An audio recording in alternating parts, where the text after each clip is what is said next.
lang. Ganito ang eksena sa Kamaynilaan, buhol-buhol at di umuusad na traffic.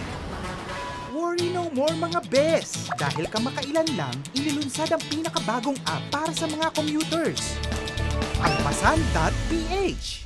We need to do something about traffic. Ako, hinoyog ako sa MRT. Napagkamalan akong snatcher. Itong mukhang to, snatcher. Hello? Hello? Hello? Ano nga ba ang Pasan.ph at paano ito ginagamit? Ito ang kauna-unahang piggyback ride o pagpasan sa likod ng tao service sa Pilipinas.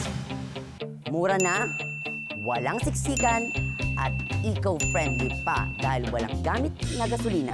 Kahit may sikip na iskinita, pwede mong daanan. At higit sa lahat, makakapili ka ng taong pwede mong sakyan. Matapos mag-book sa app, darating ang piniling sasakyan at itatakbo ka nito sa inyong pupuntahan sa kanyang likuran. Ikaw na rin ang magsasabi kung gaano kabilis ang lakad o takbo ng sinasakyan mong tao. At heto pa ang magandang feature ng app. Kung nag-book ka at hindi mo type ang dumating na sasakyan, pwede mo itong i-cancel in person. Ikaw na ba yun? Bakit ang gwapo mo sa picture? Sorry cancel na lang kita. Ano ba yan? Tahan pa mo sa ko eh. Pero kung may dismayado, mas marami naman ang kontento sa serbisyo ng Pasan.ph. Dito, walang pila-pila. Hindi ako nalilate sa office. My ride was fast. Really fast.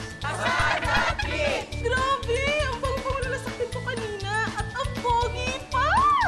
Nakakuha din ako ng papa! Umaasa kami ni Jericho na marami pang Pilipino ang matulungan ng aming app.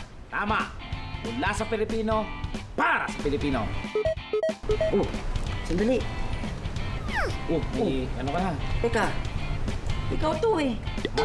Sigurado ka? Ako, ikaw din oh. Ayan, sige na nga. Uy, magbayad ka ha. Peak hour ngayon. Saan galing yan? Peak hour ngayon, sa peak hour. O, tara.